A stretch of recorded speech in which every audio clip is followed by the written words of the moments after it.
It's a job. And you set out to do a job, and you do the job. You know, live free or die. Or die trying.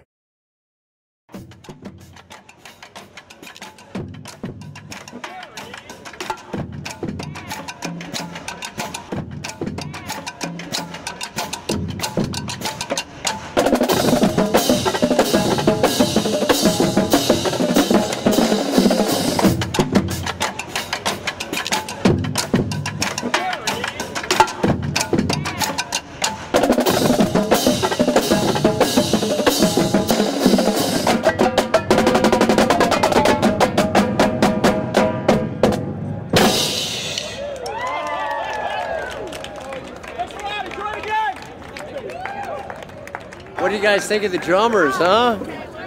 My name is Michael Moresco. I was born and raised in the Mid-Hudson Valley of upstate New York, but I actually spent the last 20 years out in the islands of Hawaii, on the island of Kauai, but I've given up my life there to come back here and fight for liberty.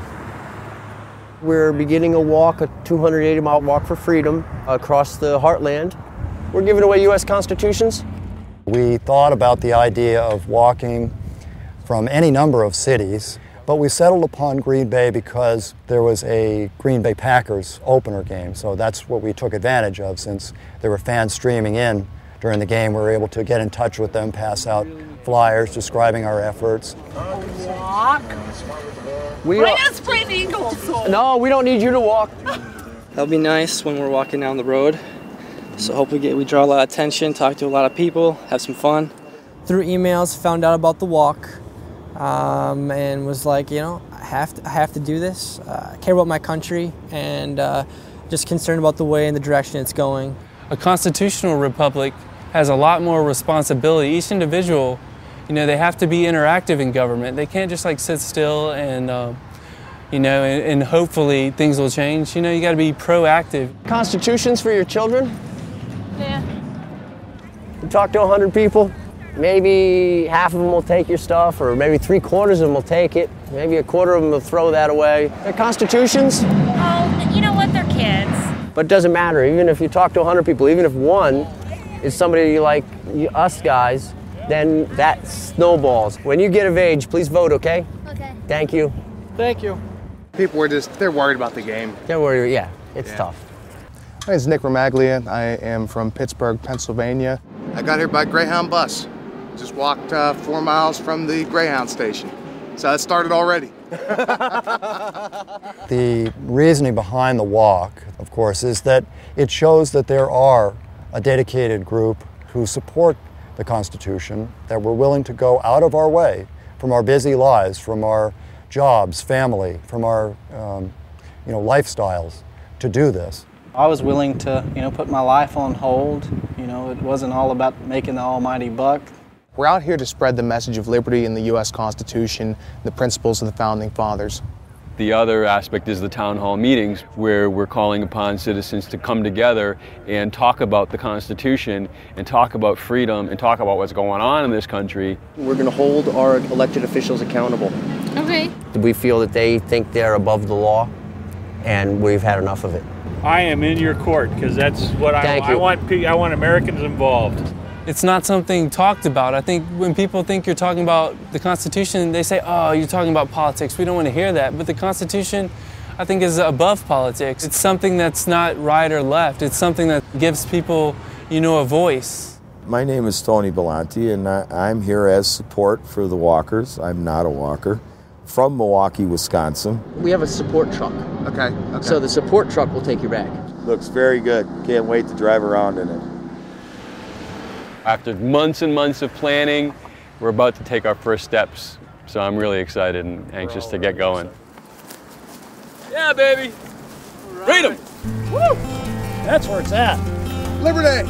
You don't see it every day.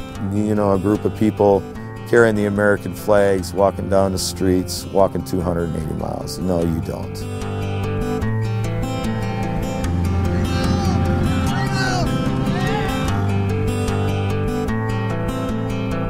Our guest is Representative Ron Paul, a Republican of Texas. He formed a presidential exploratory committee on February 19th. Are you running for president? Yes, I am. I will file the papers today to become an official candidate.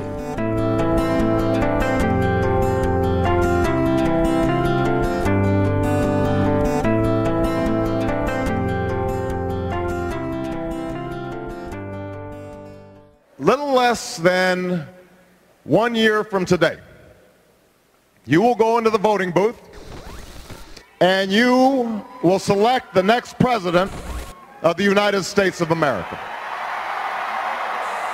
I think elections are about the future.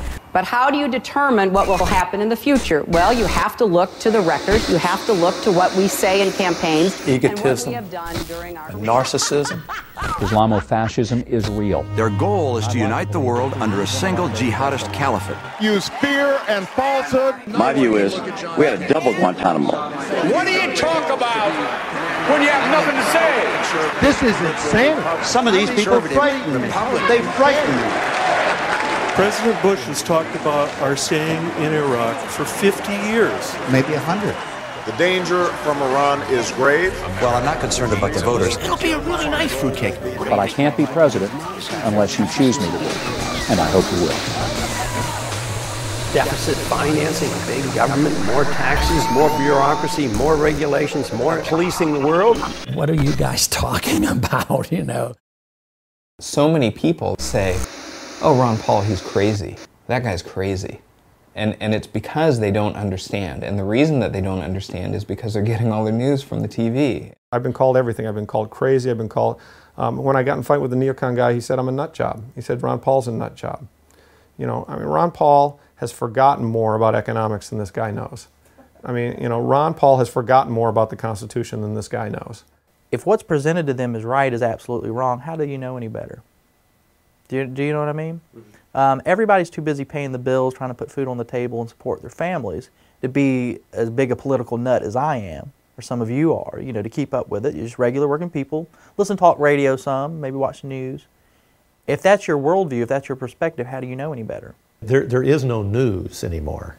As you know, news is gone in television. It's entertainment. It's all entertainment. The media are almost incapable of reporting and even understanding the Constitution and the way that the Constitution is supposed to be respected. We had to become our own media. That was a big part. I mean, the internet was a major driving force in spreading the word. What was so wonderful about the Ron Paul campaign is the new free press was utilized, the internet. And that was wonderful because that's the next generation. And even though there's a lot of things out on the internet that aren't true, the truth is there. You just have to dig for it. And that's what's exciting about the internet as opposed to traditional media.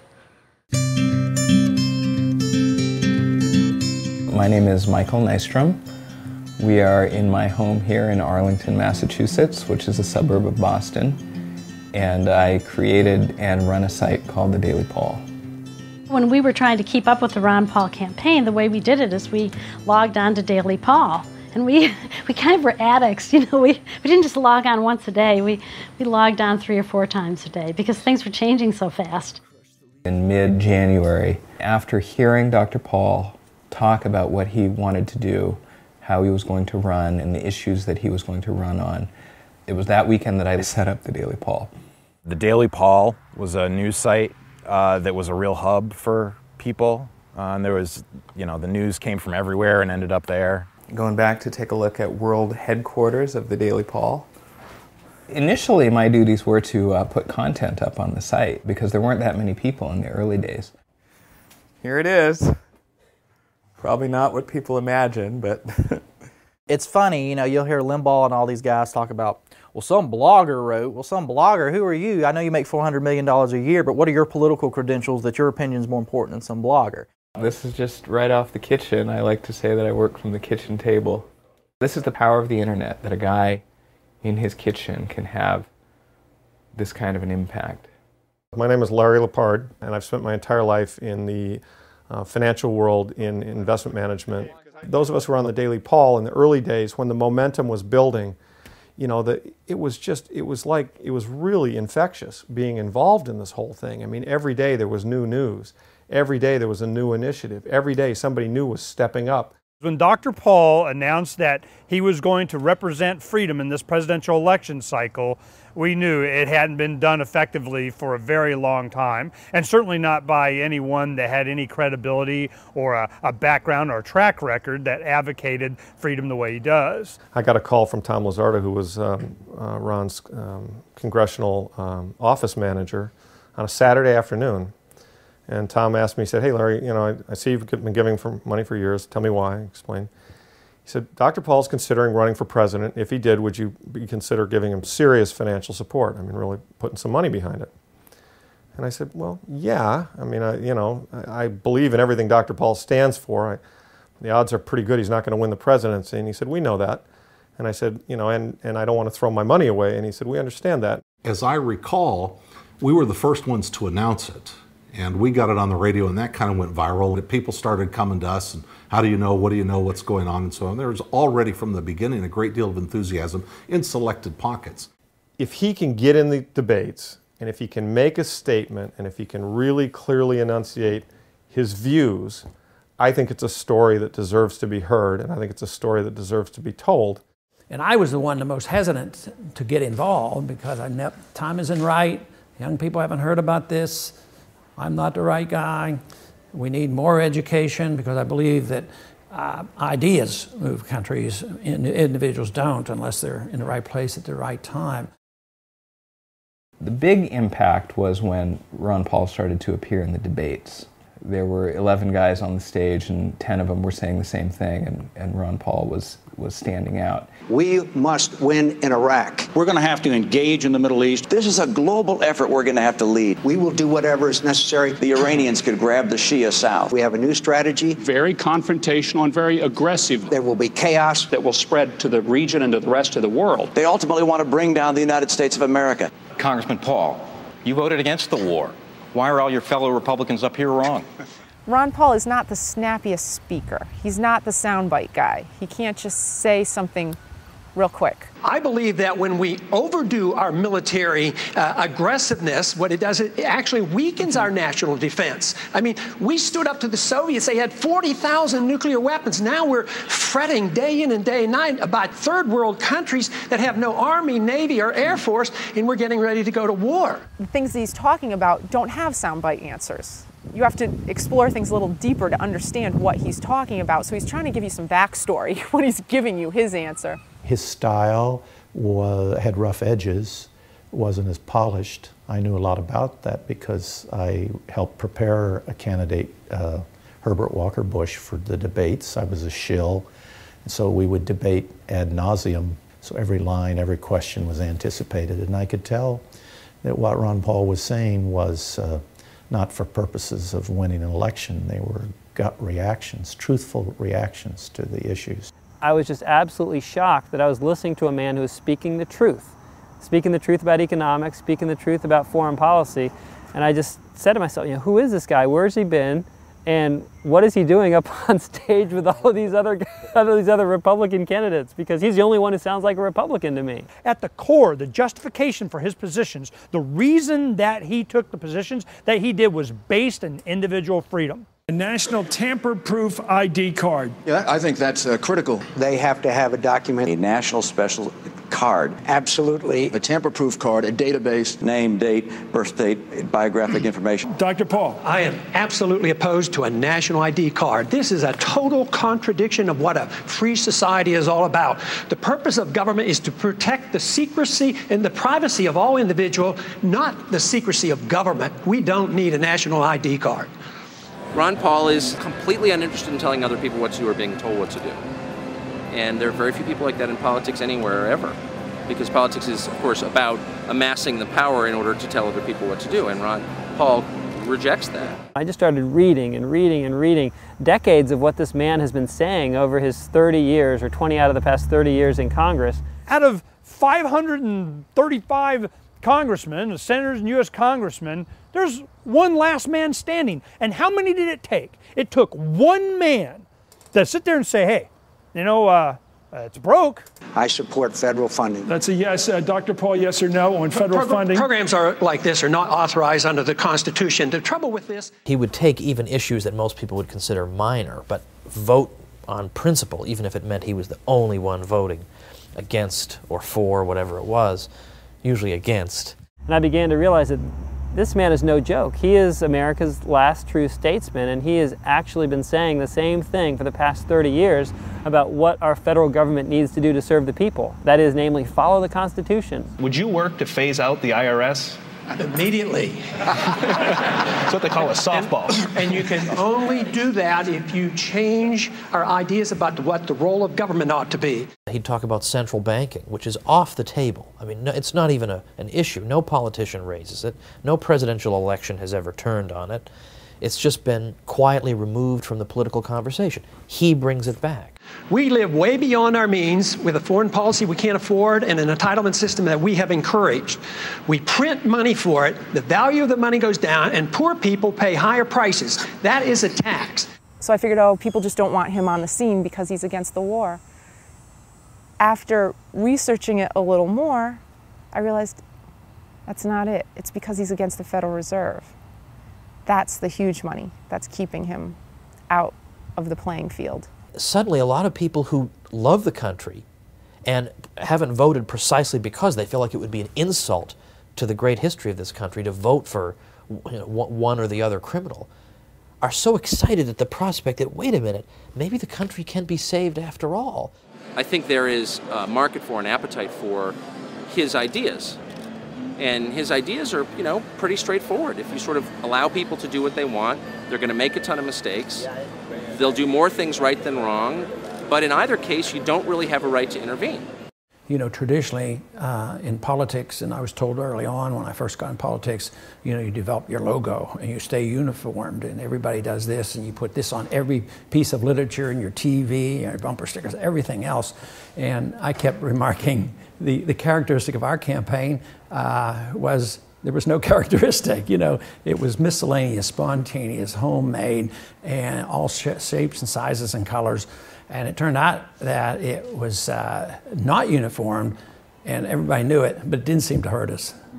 Nobody that paid any attention at all could have possibly missed the Revolution love signs, and they were everywhere. The Revolution logo, I don't know, I ripped it off of somebody off the internet. I happened to see something like that where they did the backwards love. And all we did was put Ron Paul on top of the logo and it exploded. I don't know, maybe the implications are that a revolution means, you bring out the guillotine and the peasants storm the castle with pitchforks and torches. The word revolution has a certain strength to it.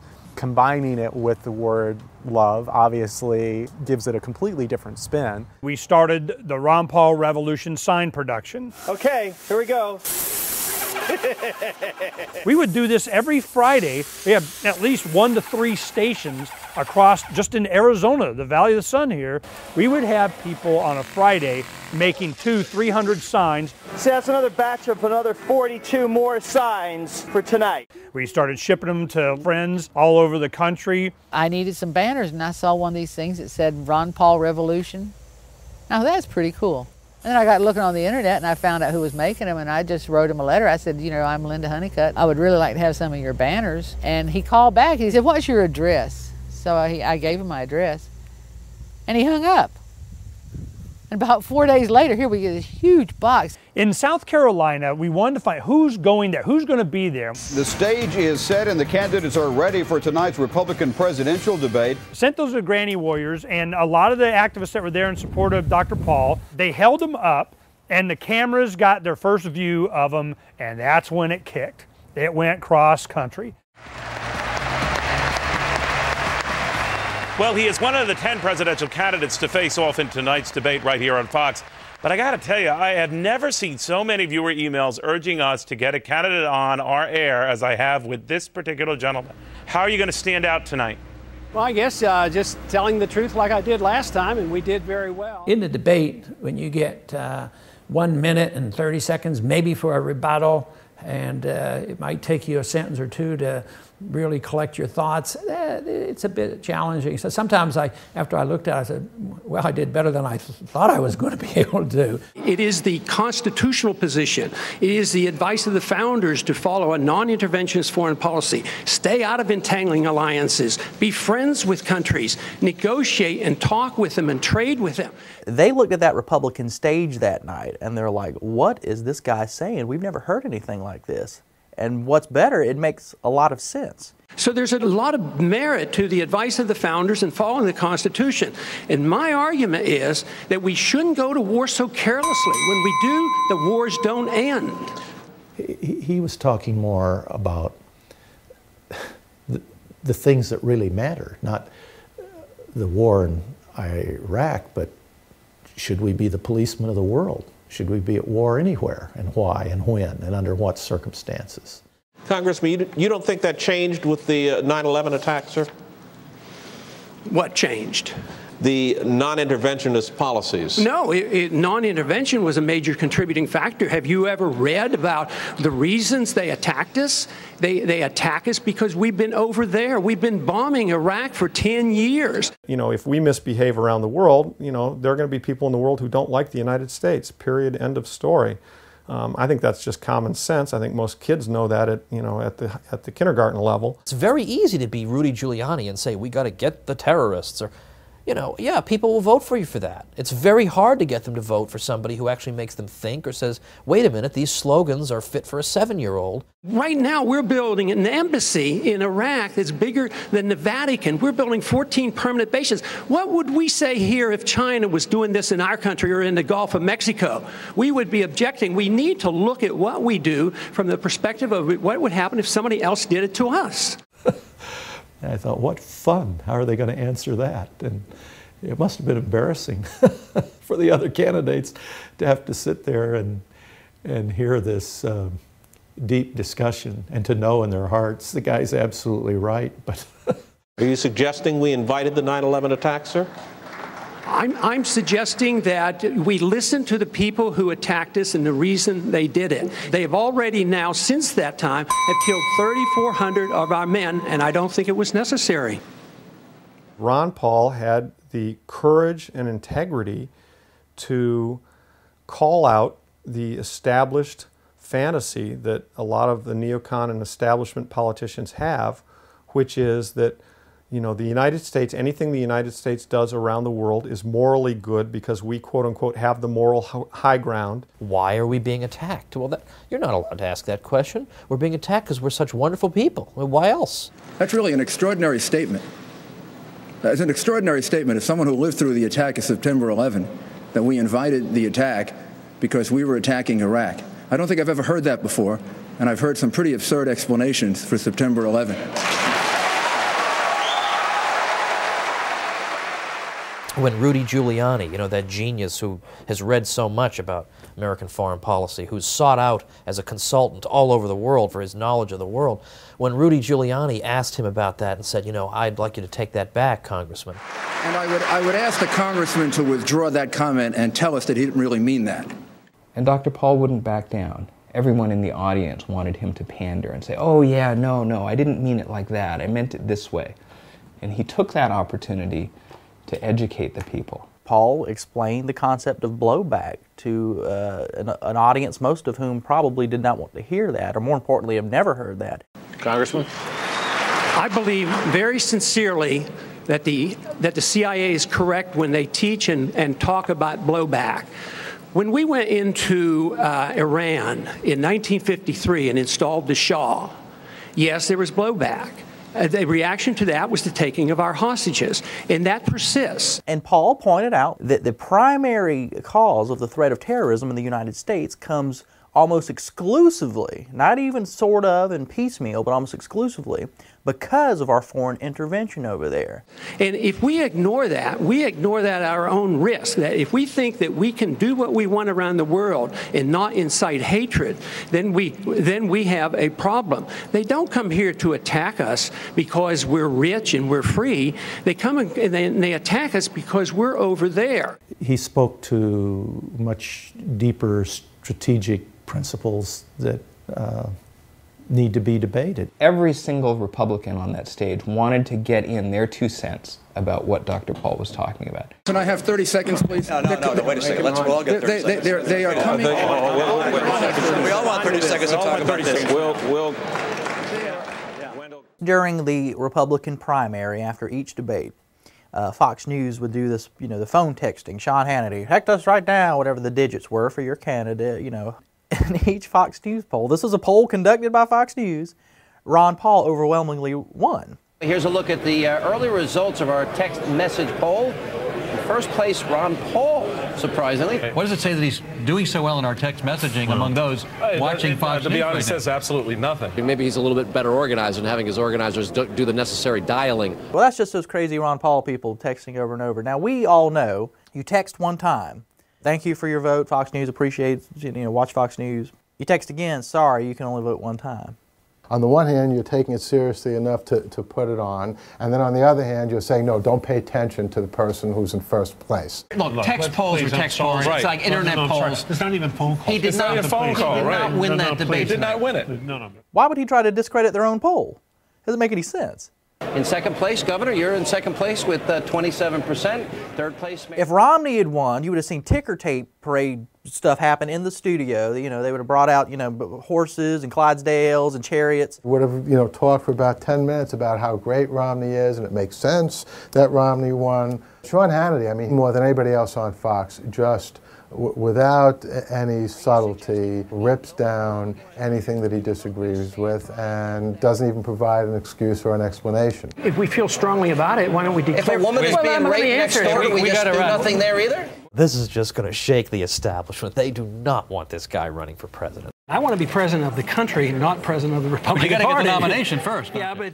This is an unusual figure, a liberty-minded, anti-war person. That this is not only not a contradiction in terms, it's the only sensible political philosophy there is. I think Ron Paul basically, for me, it's done. That was a fabulous boost for Ron Paul's campaign. I think that's when a lot of people woke up. There's no question that Ron Paul struck a chord and it resonated with many people. The Ron Paul moment, and that's exactly what that was. And it was after that moment, after May, that traffic all over online really started to explode. When Giuliani gave us a boost, then I realized that there's a lot of support out there. Paul is Truth! Paul is Truth! Paul is Truth!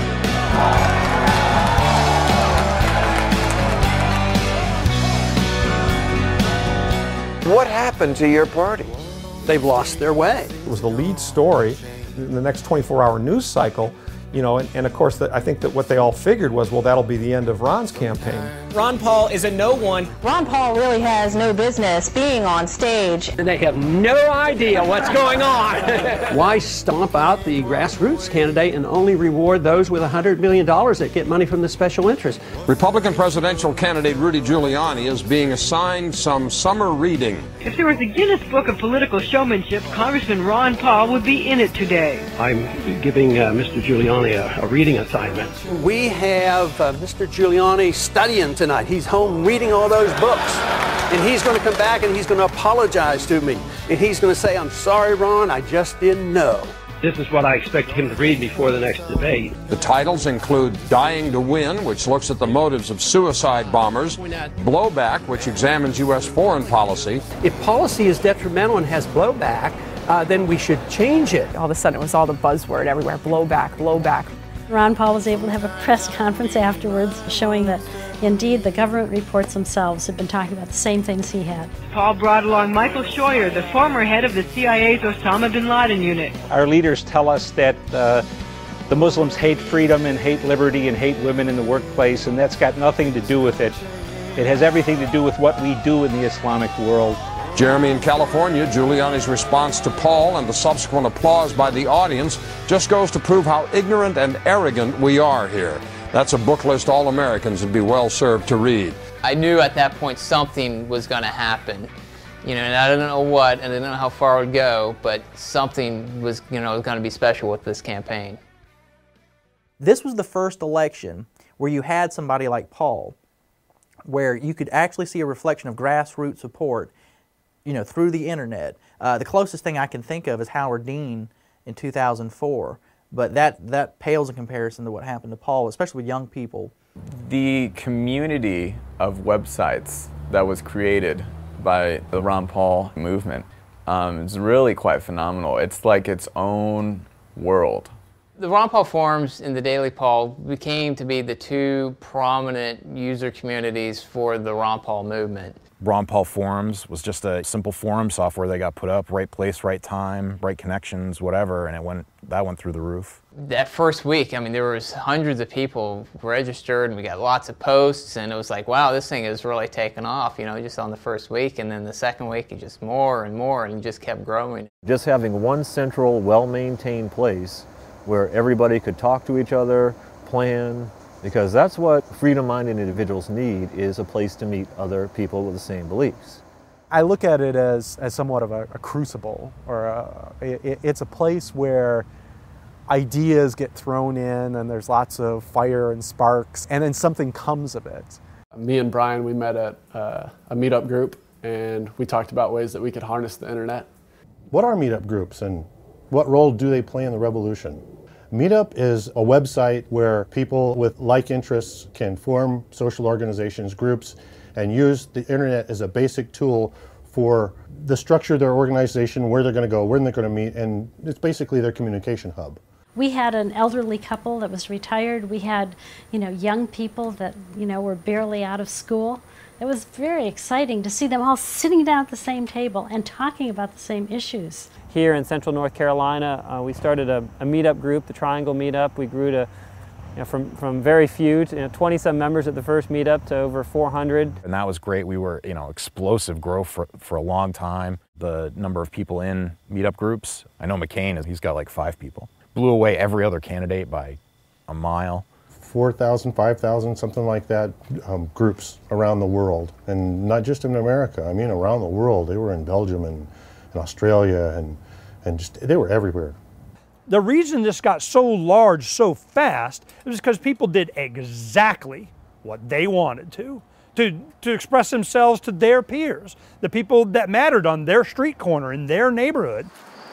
My name is Mystique Rain Larkin. My daughter, Mystique, is 8 years old. The first big event we went to was Ozfest here in Mansfield, Massachusetts. And she helped me distribute, along with some other Ron Paul supporters, about 4,000 pieces of literature that day. It's a young crowd. They're going to be receptive to the message. We can really make this work for us. They're all heavy metal dudes. And here I am in my college shirt. By the end of the day, they were calling me Dad. I look like the average mainstream American dad. I had some people through Ron Paul forums design something for me that would be good for that specific crowd. It was very colorful, stated some of his stances on different issues, and we just went in and started talking to people and handing out literature.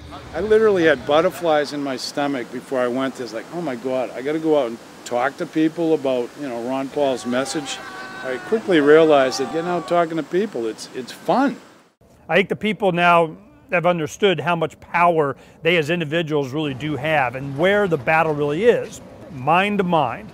Individual to individual, one-on-one. Me putting a sign out on the freeway and 100,000 people see it, know what I think. I vote every time I put a sign up.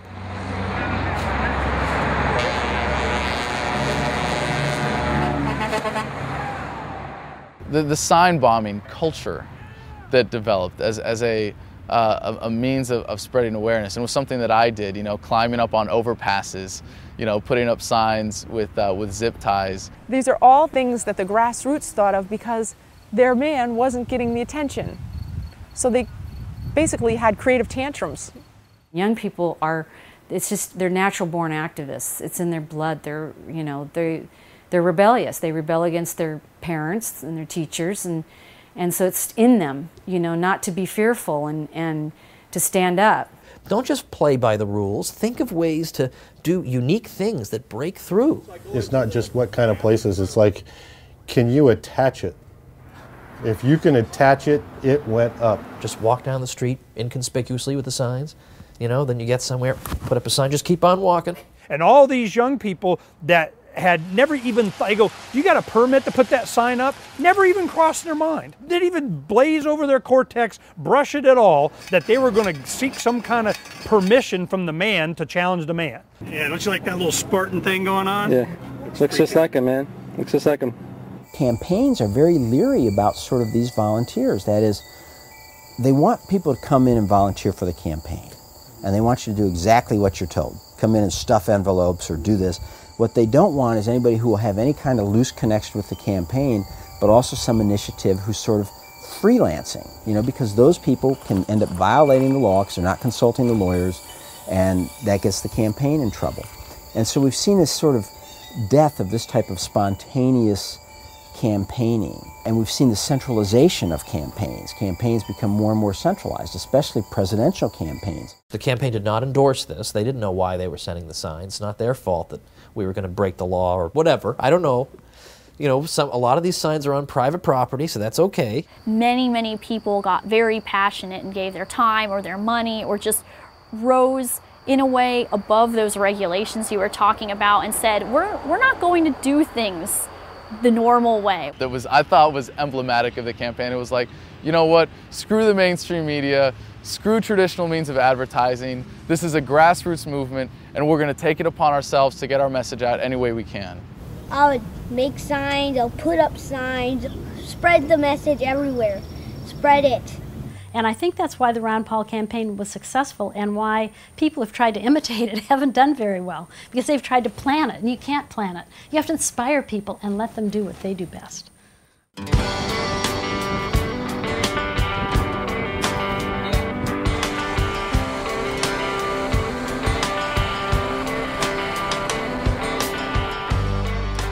I'm Linda Honeycutt. I'm from right here in Leicester, North Carolina, and I'm one of the Granny Warriors. My husband went to work one morning and he come back and I'd already started painting on it, and he said, "Oh my God, oh, babe." Then he helped me.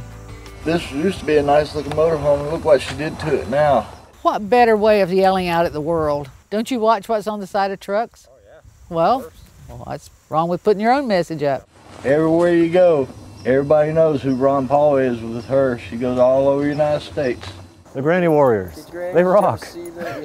And they have a monkey. It would take us 3 hours to gas up in a gas station. Not because we're just slow pumpers, it's because people come up and talk and talk and talk and talk. You know, they see that thing and they run out and they see the monkey hanging out of it. Oh, it's a monkey. And then, oh, who's Ron Paul? I don't even have a motorhome no more. Ron Paul's got my motorhome. Sad. There was nowhere we went that people weren't gathered around.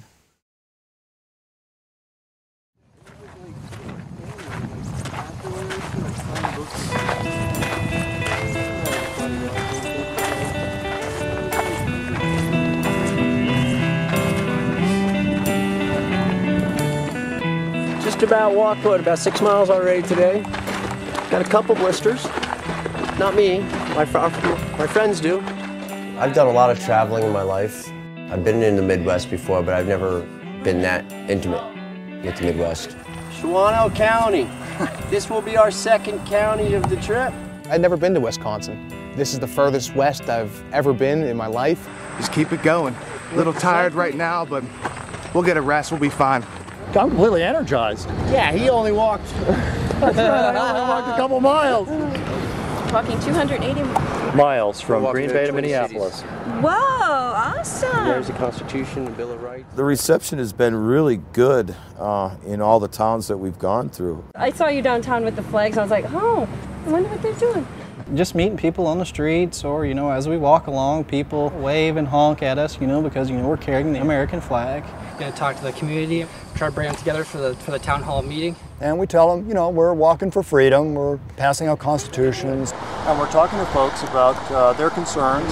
You know, it's our government. And so people that complain about the government, a lot of them don't realize that they were just complaining about ourselves. Yeah, let's walk into town and let's pass in some flyers and spread the revolution. Let's go. These towns are really small. I mean, 800 people, 1,500 people, 1,000 people. We get lost so much out here because we're really unfamiliar. Yesterday was pretty interesting. We got left behind by the RVs. We had to walk like 3 miles to get to the presentation. Another thing that happened is I got stung by a bee in the foot yesterday, or today. and it was a Hornet, and so it's really been conflicting with my walking. So, but we're just gonna press on, push on. Hopefully we don't get left behind again. Dude, you should bust a move, man. Huh? You should bust a trick. Heck yeah. Thanks, man. Thank you very much, Spencer. You guys are doing the right thing. Thank you. Check it out. Front page news. Here we are, all of us. There's Mike, there's Cody, there's me, and then there's the naked cowboy there, Mr. Brett himself. Yep. Good news, boys. What's going on? The mayor of Wausau will be at our meeting. Great. Yeah. Well, we pulled into Wausau, Wisconsin. It's a pleasant town. It's probably one of the biggest ones, a population of about 38,000. We're at the VFW hall here, and they were kind enough to put the sign up for us. I walked in to talk to them. They're looking forward to the gig tonight. We've had two walkers join us today, Grant McCullum and Alyssa Klingenberg. So we're really excited about that. It'd be nice to have a ladies' touch around. Maybe it'll keep some of these boys in line. Maybe not. We've been putting on the presentation for the last, I'd say about 5 days. Welcome, everybody. Hi, I'm Jim Tipple, the mayor of the city of Wausau, and I was invited to take part of the program tonight, and that's really why I'm here, and to learn more about the movement and get more awareness of what's really going on in our country. We'll be talking about what's gone wrong with our political system in America. People in this country no longer know what the Constitution says and what those principles are, and we need to educate them. For the most sense, there's a gut feeling that something is wrong with the country, and people are just looking for that spark to ignite something that will truly change it. We need to put the fear of the people back into the government. It's un-American for the people to fear the government. And it is American for the government to fear the people. That's the heart of America right there. We watched a bunch of distant people, a bunch of strangers turn into a community at the end of that meeting. The way we're going to bring this country back is if we become communities again. When we leave these towns and we move on to the next one, we hope that we left the town in a better place. We started out as supporting Ron Paul for president, and we've moved way beyond that now. Now we are seriously trying to wake this country up and get us back to our roots and preserve the good United States of America. I wrote about one of the first times people tried to mess with the Ron Paul movement. It was in Iowa, when there was a candidates forum being put on by the Iowa Christian Alliance and the Iowans for Tax Reform. They didn't want to let Ron Paul participate. They let Tommy Thompson participate. They invited, at the last minute, they invited Jim Gilmore, who is not Pink Floyd's guitarist, by the way. No one even knows who Jim Gilmore is. Ron Paul's been long said to be the taxpayer's best friend. I don't think he's ever voted to increase taxes once, because he doesn't think there should be any, no income tax in particular. You know, it would be like not inviting Batman to your convention against the Riddler. You know, how could you not invite Ron Paul to this? When Ron Paul was excluded, we were like, well, what do we want to do? And we started talking, and we were like, well, let's hold a rally outside. And everybody was talking about just going up there and protesting. So the Ron Paul people decided they were going to have their own event in the next room.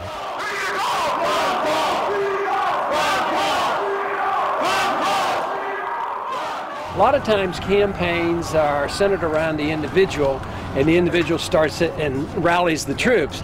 But the truth is, the people who are interested in sound government, limited government, the Constitution, are really the organizers. That was one of the big first rallies with like 1,000 people. They ended up getting twice as many people at their event, which was much more interesting. There was no propaganda in it. It was all real information. We now live in an age, now for a good many years, way too many years, that the federal government owns all our income and we're permitted to keep a certain percentage. That is the terrible notion of the personal income tax, which we should get rid of. And here's Ron Paul, by the way. You know, he wants to abolish the IRS and replace it with nothing. Well, yeah, I can understand why you wouldn't want to have him at your candidates forum. I've been involved in startups before. My background is starting a hospital software company, so you understand the power of organization. But what I hadn't really experienced in my life was the power of spontaneous order, where people see a shared vision. They come from all different political philosophies, all different life experiences, but there's a shared vision of what it means to be Americans and have a country that follows the rules. And things just started coming together. We did a poll of Iowa voters, as you saw, and we asked the voters there for questions. We got more questions on Iraq and the war than any other single subject. Here was one of them. My question is, if you were president, what would be your strategy for ending the war in Iraq? Congressman Paul, what would it be? Just come home. We just marched in. We can just come home. Ron Paul! Ron Paul! Ron Paul! Ron Paul! Ron Paul! What's going on here? We're having a rally for the debate in Des Moines, and we're just hanging out in the parking lot across the street from the beautiful Drake Auditorium, chanting Ron Paul and let them know we're here. Ron Paul! Ron Paul! Ron Paul! The photos that ABC News chose to put on their website showed big throngs of supporters. They had this one awesome picture of all these Mitt Romney supporters, and then they had another picture of this one lonely Ron Paul supporter. He just looked really hapless. Now, you would have had to strain to find a single solitary individual holding a Ron Paul sign, but they found it. Ron Paul owned that day. I don't care what picture you look at, you're going to see a Ron Paul sign or a shirt. And the mainstream news acted like, oh, it's a bunch of little nuts out here, just a few little people. All right. Ron Paul's a country doctor, a wise and peaceful man. He heard his Uncle Sam was sick and he came up with a plan. No waging war will not secure our home security. Put Ron Paul in the White House to fight for you and me. Cause there's no debate, it's getting late for America the free. Put Ron Paul in the White House to fight for liberty.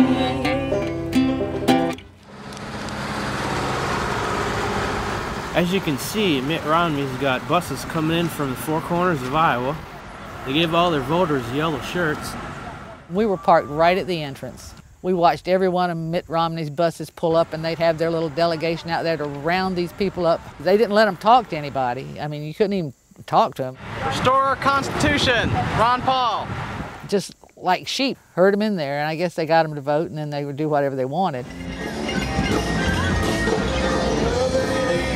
And here's Sam Brownback campaign. Looks like it's a carnival. Get the kids in so you get the parents in. One big carnival ride. We haven't had the richest campaign, but we have had the hardest working, most enthusiastic, dedicated group of people who know and understand it's worth the effort. My whole life for 6, 7, 8 months was Ron Paul radio, get Ron Paul elected. That's the only reason why I was alive. What's up? This is DJ Lodi with RonPaulRadio.com. I just got back from the spin room. Our first week when we were reporting from the Iowa straw poll, we hit 400 listeners, which was incredible. Ron Paul Radio has been put together by a man in Florida, and I'm working with him. I'm out of Omaha. What we're doing is airing shows that people produce themselves. This is all grassroots. The other candidates didn't have a radio station for one simple reason. They're not that great. We record speeches of Ron Paul. We bring up issues that he believes in, and just enjoying this great election cycle. It was about, let's keep the people pumped up to get out there, vote, and get more people to know about it and have a good time doing it. That's what it was all about.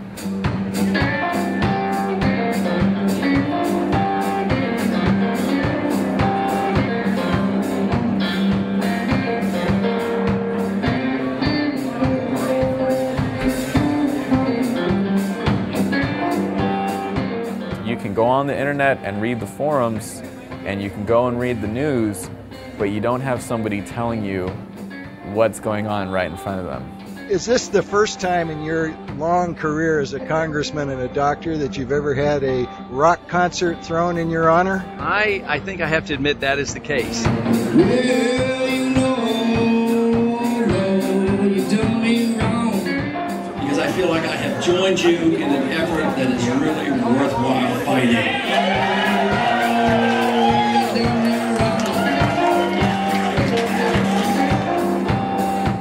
Like we have a lot lot of work tomorrow. I hope I get a good night's sleep tonight. I'm not worried about you guys. You'll do fine.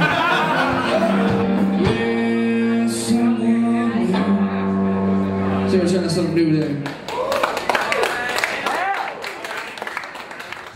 This is something that came out today, a full-colored page ad that was bought and paid for by a group of individuals that originated on RonPaulForums.com.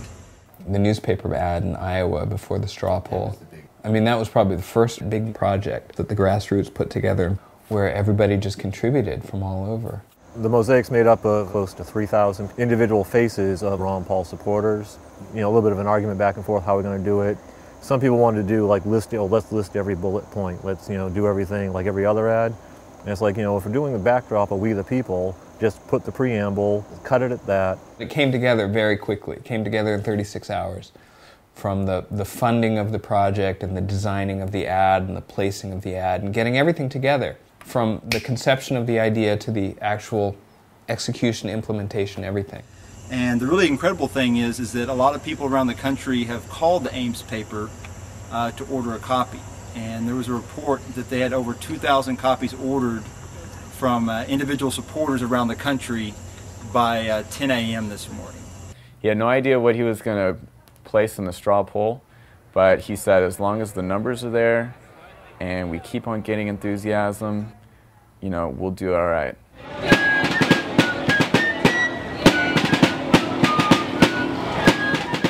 I think all of us, including Dr. Paul himself, were blown away by the grassroots response. I don't want to use the word out of control. It was unbelievable from then on. The kids would hear about the campaign on the internet and look at the videos and get their parents involved.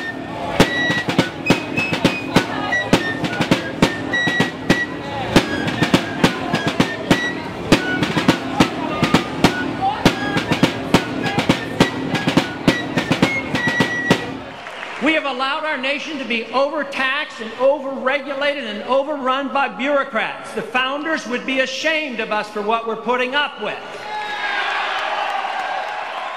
I think the difference between Ron Paul and all the dime a dozen politicians, the difference is that he really is unique in that he says what he believes. He has principles. The Constitution was written very precisely to restrain the power and force of government and to protect the liberties of each and every one of us. This is of a piece of a sort of 230-year-old American tradition of, rugged individualism and independence and reverence for liberty, and those things are not as alive as they once were in American society, obviously, but they still exist, and I think Ron Paul speaks for a lot of people who still uphold those ideas. It's a very big deal out here in Ames. All eyes focused on the political world, and we wait, wondering who won the Ames straw poll. Number 5, Ron Paul.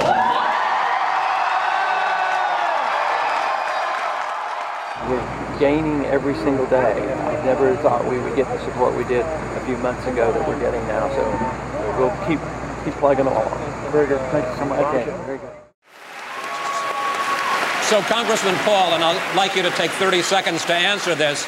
You're basically saying that we should take our marching orders from Al-Qaeda. If they want us off the Arabian Peninsula, we should leave? No!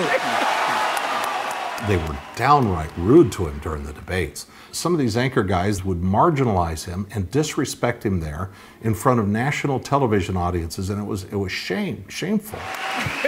I'm saying we should take our marching orders from our Constitution. That's where I take my marching orders, not from any enemy. Over this way. If you look at it, there's really one candidate of all of us who is substantially different than the rest of us. That's Congressman Paul. Congressman, we are one nation. We can't be divided. We have to be one nation under God. That means if we make a mistake, we make it as a single country, the United States of America, not the divided States of America. When we make a mistake, it is the obligation of the people through their representatives to correct the mistake, not to continue the mistake. And that's what we do on the floor of the Senate? No, we've dug a hole for ourselves and we've dug a hole for our party. We're losing elections, and we're going down next year if we don't change it. And it has all to do with foreign policy, and we have to wake up to this fact. Even if we lose elections, we should not lose our honor, and that is more important than the Republican Party. We've lost over 5,000 Americans over there in Afghanistan, in Iraq, and plus the civilians killed.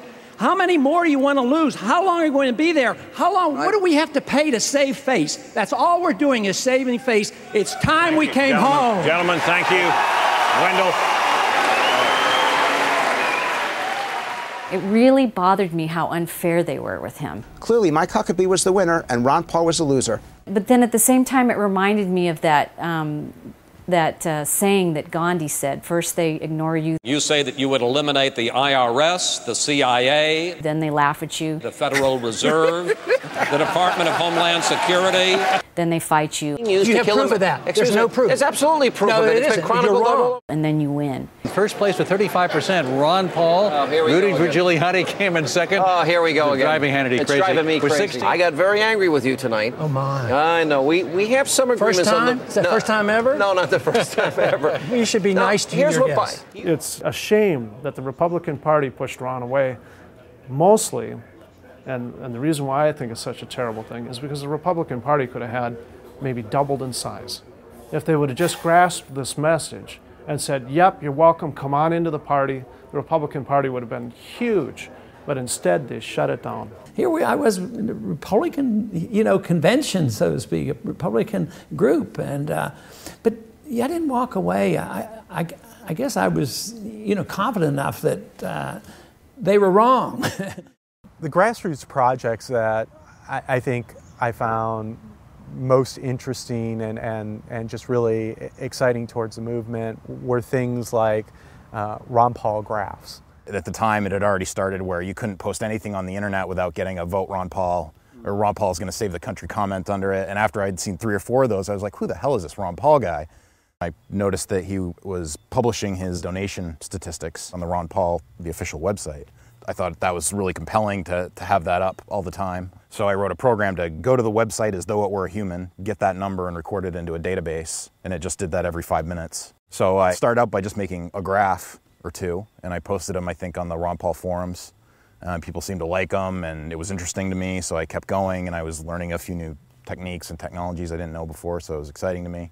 By the end of it, I think I had 140 graphs by the time we were done. I was getting very little sleep for a few months. I was working for 8 hours or so at my day job, and then I would work all night, into the early morning hours, and then all the weekends. So, probably 40, 60 hours a week for 3 or 4 months running. There's a very complex web of regulations about how you can raise money in the United States now. It's fair to say that our political campaigns are more heavily regulated than any time in history. In particular, they stomp on grassroots activity. It involves a lot of work nowadays because the largest contribution you can take from an individual is currently in a federal race, Congress, Senate, President, is $2,300. And realistically, to run a race for the United States House now, you need bare minimum probably $500,000 and really a fair amount more, and that's just necessary to communicate with voters. And to raise that in those little tiny contributions is a very tough deal. Ron Paul's fundraising was actually done by volunteers who simply stepped up to the plate and said, all right, everybody out there on the internet, we are going to give money on this particular day. James Sugra, who lives out of Huntington Beach, California, had created a video, and then he basically appealed and said, what if 100,000 of us donated $100 each on November 5th for a $10 million day? And of course that date was significant because of the pop culture, familiarity with the movie V for Vendetta, which was largely anti-state. I'm a big fan of V for Vendetta, okay? And when the Remember the 5th of November came up, I went all out on that thing. I mean, we made banners for that thing and spread it around. The irony of using November 5th as the day for the money bombs was just a stroke of genius. It really became a big deal on the forum, and that's where my understanding that it really got heavily promoted. And there's all kinds of arguments about it should include V for Vendetta. No, it shouldn't. And then they changed it out, and there was rifts over that big time. We needed to make a website so that people could come and pledge and promise to donate on that date. I took that task up. I went and bought thisnovember5th.com. People sent me graphics that I put up for the site, so I didn't have to make the graphics. It started propagating virally from that point. People just, sending emails, sign up, sign up, sign up, sign up. And then before you knew it, there was like 40,000 people signed up. The word of mouth was so strong and so viral that it definitely went offline too. People were just telling their friends, just go and donate on November 5th. Tell me, do you know what day it is, Evie? November the 4th. Not anymore. Remember the 5th of November. Ron Paul had a good day yesterday, a very good day. Supporters dropped $4,380,000 in 24 hours. And it's believed to be one of the biggest internet fundraising efforts by any candidate ever. Oh, I know. It's been spontaneous. It wasn't driven by the campaign. What do you mean? You never met the guy responsible for organizing more than $4 million in money for you? I don't think I have met him, to tell you the truth. I did get to speak to him like a little bit later when things died down for him, and he told me on the phone, he said, I've been on interviews for days straight, and he had never ever experienced that before. So we came together to do exactly what we wanted to. I think it's so ironic, of course, that the only reason we got any kind of credibility is, oh, he raised a lot of money.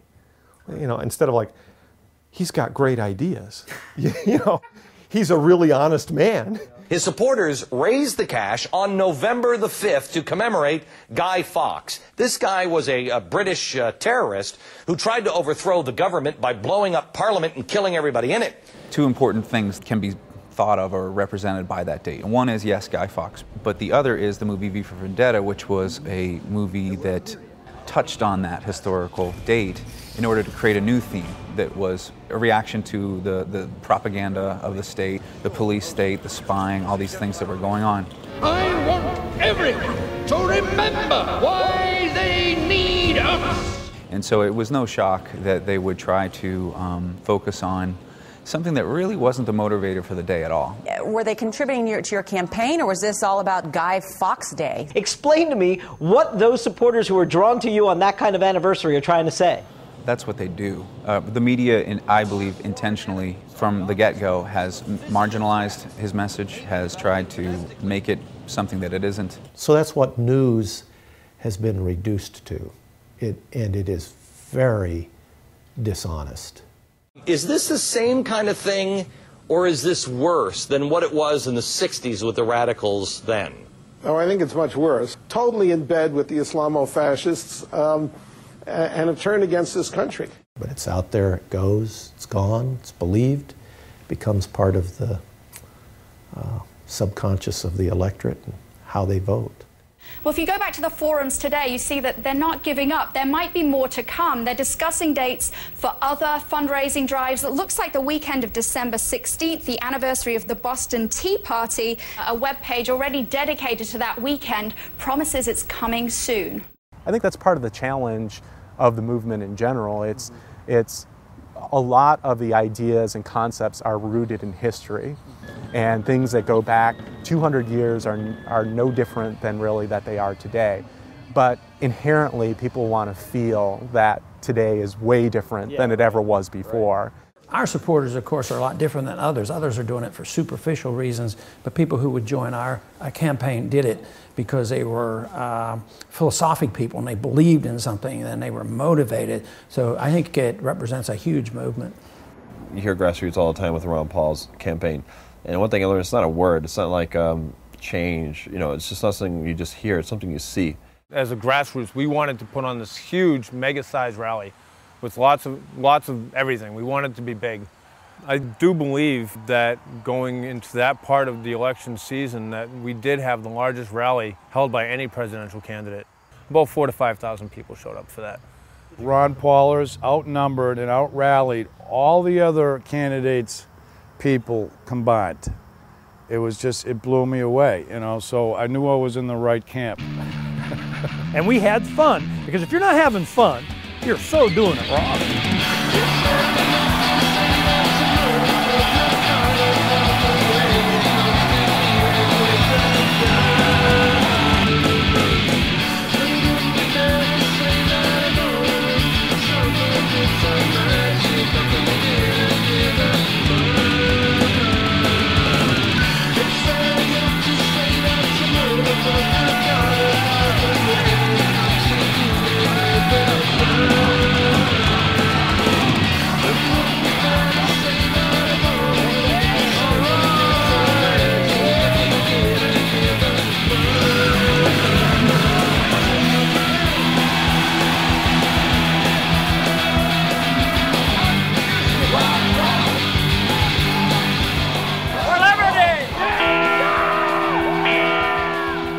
Ron Paul, you know, he kind of strikes us the grandfatherly neighbor next door. And he's not the guy you think is going to lead a charismatic movement, you know. Everything about the whole campaign was so innovative and different from what you're accustomed to seeing. And I think everybody's bewildered in the whole political arena right now, going, how did this happen? And how come I can't make this happen to my campaign? Yeah, they just drop everything and they'll do anything it takes to get the word out about this guy. In my experience, I just saw too many people worrying about getting somebody else to do something and not enough people doing something themselves. And the next thing I knew, I was pedaling a bicycle across the country. The wonderful bike ride of Michael Maresco, the Ron Paul writer, from the Santa Monica Pier to the Jefferson Memorial in Washington, D.C. in 65 days. Well, it was a new experience for me. I had never been a cyclist before. I've never been a fitness buff in my life. I've never been to a gym. I've eaten a granola bar. I bought the cheapest card I could get. It's one of those you put two kids in and pedal them around the neighborhood or down to the corner store. I stuffed it full of signs for me to plant, DVDs and Slim Jims and anything any one of the meetups would give to me to hand out. And I would be handing out and leaving in convenience stores and just seeding the route I was on. People thought it was around 100 pounds altogether. It was a lot of weight. I planted a sign in every county I pedaled through. Everybody's working hard for Ron Paul here, so we just got to keep bringing it across the country, bit by bit, mile by mile. I got to ride with Ron Paul, which was really an honor. Right along with the focus of the journey for a few miles. So I was really honored. It was great to be able to ride with Ron Paul.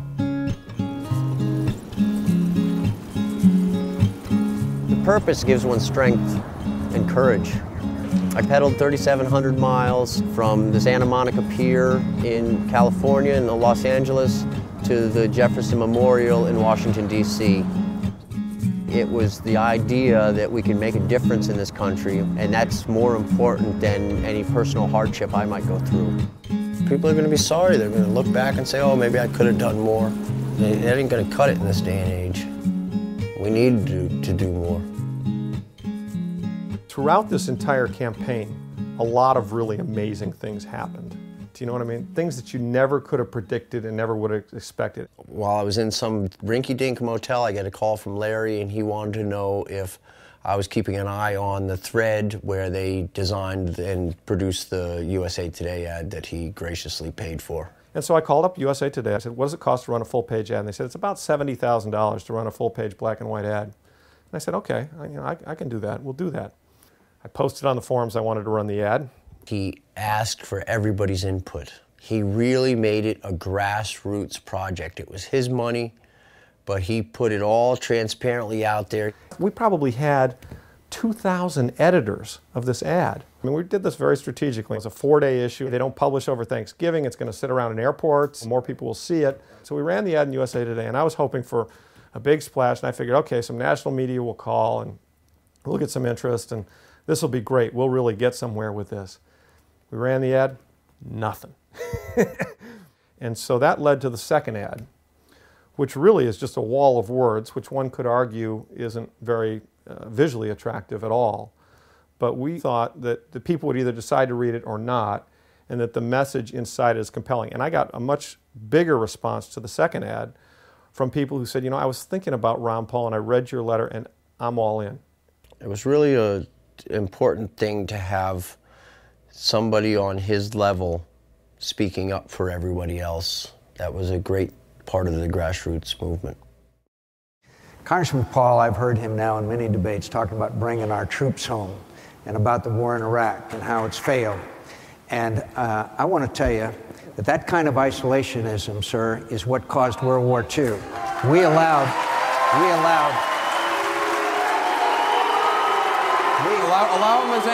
Allow him his answer, please. We allowed Hitler to come to power with that kind of attitude of isolationism and appeasement. Okay. And I want to tell you something, sir. I just finished having Thanksgiving with the troops, and their message to you is, let us win. Let us win. That's what they want. The presidential candidate that received more campaign contributions from active duty troops than all others put together, of course, is Ron Paul. And it really says a lot that the politically aware people in the military, those that are paying attention and engaged in the political process, are supporting someone who advocates an immediate withdrawal. So what John is saying is just totally distorted. He doesn't even understand the difference between non-intervention and isolationism. Ron Paul's non-interventionist view was, no, we shouldn't bomb these people. We shouldn't put sanctions on them. We should instead have free trade, cultural exchange. We should understand each other better. What in the world is isolationist about that? Trying to make this distinction with John McCain, seriously, I might as well try to explain the Copenhagen theory of quantum physics to him, so we'll leave him to his mistakes. CNN and YouTube approached Ron Paul's campaign asking him, as well as all the other Republican candidates, to submit a video. And they would show on the TV 30-second grassroots-produced videos about the candidate. It's an election like no other. An enemy lurks waiting to strike. We need the leader who gets the big stuff done. Rudy Giuliani faced unheard-of challenges, yet Rudy prevailed. Duncan Hunter. He built the border fence between California and Mexico. I don't have to wake up every day wondering, what do I need to believe? I'm Mike Huckabee, and I approve this message. The people are sick and tired of what they're getting, and they want some real changes. I don't want to run your life. Well, Ron Paul was the only candidate out of all the Republicans who made the choice to actually have his supporters come up with a video. Only Ron Paul's was actually followed the rules and was actually produced by grassroots people. No grassroots people could be bothered to produce a video for Rudy Giuliani or John McCain. I mean, nobody. As soon as I saw Ron Paul's reaction coming out of it, I felt that it helped to inspire him a little bit in that moment in time, because he actually jumped right in immediately following that ad and made a comment that was very strong and very forceful. This country is in a revolution. They're sick and tired of what they're getting, and I happen to be lucky enough to be part of it. I'll take that as a no, okay. And I would think that for someone who's up on that stage surrounded by alligators, it's good to have that, hey, there are lots and lots of people out there who are behind this message and really believe in what it stands for. As Democrats and Republicans use their conventions to drum up support, a group of political activists is spreading its own message, one step at a time. Ben Cropland caught up with a dozen people in Dunn County today. They are walking from Green Bay to Minneapolis. And Jerry, their message is relatively simple. They say the U.S. government and members of both political parties have shied away from the vision our founding fathers had. We feel that the federal government is overstepping its bounds and treating the Constitution like a suggestion book and not like a legal contract. And Jerry, the group will end its journey next week in the Twin Cities around the same time the Republican National Convention starts. Someone asked me today, what I thought when we were leaving Green Bay and what I'm thinking now that, this trip is almost over. All of us just came in and meshed together and became one big happy family. It's been quite an experience. You wouldn't think that so many different people from so many diverse backgrounds could come together, but the message of freedom unites people. It's been a good experience. I've loved walking with all these guys and just being in the same mindset and being able to talk with people who express the same views. It's been long and tiring for sure. Plenty of blisters and sore feet. Oh, well, I've got blisters on both feet, and blisters on top of blisters, but I just kept on walking because I'm taking so many other people with me. We are now headed to, what is it? Where we headed? Chippewa Falls? Yeah, Chippewa Falls, yeah. And beyond. Seeing the kids out there really affected a lot of people, a lot of the older people. There was one lady out, some farm lady, she came walking out, and so we were talking to her for a while, and after I explained to her what we were doing, and she looked out and she saw Brett and she saw Cody and she saw Rod. She got teary-eyed when we told her what we were doing and how happy she was that the youth was standing up and fighting for the country. So that's something that I won't forget when I walk away from here. Thank you. You're welcome. Thank you very much, Thanks for listening. They see this, they see these young kids, they see all the people it takes to do this, and they want to help. That I think is one of the good things, the very good things I've seen in Wisconsin. Oh, we're in Hudson, Wisconsin, just right over the border from the Twin Cities. I'm not a real political person, but it's nice that that's what you hear people talking about, what they believe in and what the country's doing right and what the country could do better, and that it really does fall back on us. Today was our last town hall meeting. We brought in a lot of people. I thought we were very effective, very receptive again. You know, we went out with a bang tonight with the attendance and the enthusiasm and the discussion.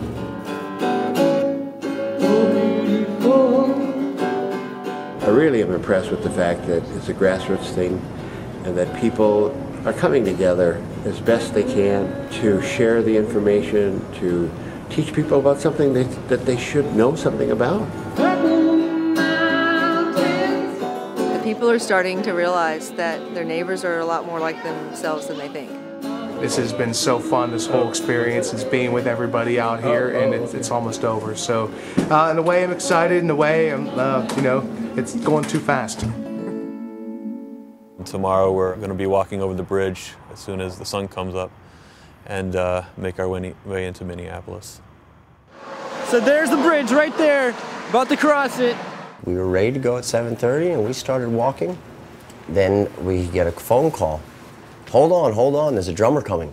So here comes Colin with his polyester jacket and his tricorn hat and his drum. Nice to meet you. I'm Jim Azzola. Jim Azzola, Colin Wilkinson. Colin Wilkinson. Mike Maresco. Showing up with your friends. That definitely made my day. Definitely much more motivating to walk with a drummer.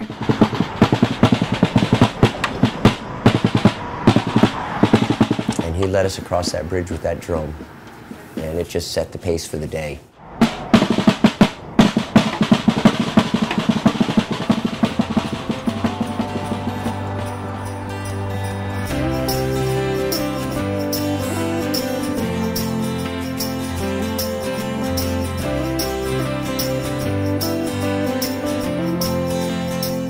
It was kind of thrilling to go over that bridge.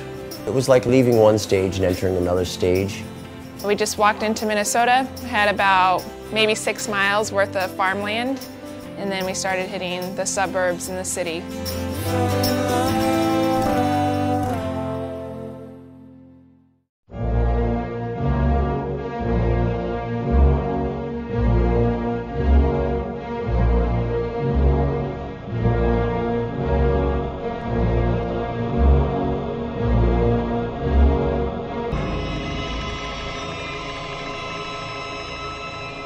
I think the blimp has got to stand out in everybody's mind. I mean, that was just such an outrageous thing to do. Thinking about the same problem that we were all thinking about, how do we get Ron Paul recognition? What's something that people can't ignore? And, you know, I just thought, it's just something big, you know, and just, okay, a blimp, you know, just something kind of crazy. You know, you can ignore people on the ground holding signs. You can ignore people on the internet who debate passionately in forums. It's really hard to ignore a blimp. After he saw the money bomb, a gentleman by the name of Elijah Woods, he was like, you know, I really like that idea about the blimp. What do you guys think? Should we do this? And it took up a life of its own. People started talking about it. I did want to get involved because I own the domain ronpaulblimp.com. So that's when I asked Elijah, hey, do you want to work together? Trevor Lyman came up with the idea, but I got it off the ground. Elijah, I think, made the first contact. He persuaded us of the genuineness of the inquiry. Then he put us in touch with Trevor Lyman, who was famous for the money bombs, I think, which were great success. And so that began to add credibility to the whole inquiry. The Skyship 600 is quite special. It's the largest blimp in the world. It's about 200 feet long, about 70 feet high, 65 feet wide. And I think it's probably the only time that an airship was used to promote a presidential candidate, in fact, or any politician for that matter. Which I thought was a great PR stunt. I thought that was a great way to advertise Paul and Unique, and everybody was talking about it, Ron Paul supporters or not. The FEC rules did provide us with some challenges with respect to the funding, and we were concerned about how that was going to work out. Well, my involvement with the blimp was I was the attorney for a company called Liberty Political Advertising. We used a concept known as sort of timeshare advertising. It's done in television and so on from time to time, where people will buy a block of time, subsell it down to others. And the idea was, if you want to sponsor, a minute of the message, a minute of this blimp flying, it will cost X amount of dollars. And then once your sponsorship's over, the next person's sponsorship begins. It said, "Who is Ron Paul?" Google Ron Paul on one side, because of course we're an advertising company. We can't tell people to vote for him, but we can certainly tell them to look him up. One event that really drove a big wedge in the forum was the blimp, because there were so many people that were on one side of the camp, fence, or the other side, and man, they had it out. I'm not huge on the blimp, which is why I didn't bring it up as one of my favorite things. Okay. I was initially, but I just felt like, but I think it was just too much money spent on it. Well, all in all, the blimp was $600,000 project. Best spent, I don't know, but there's not going to be another presidential candidate probably that has its own blimp.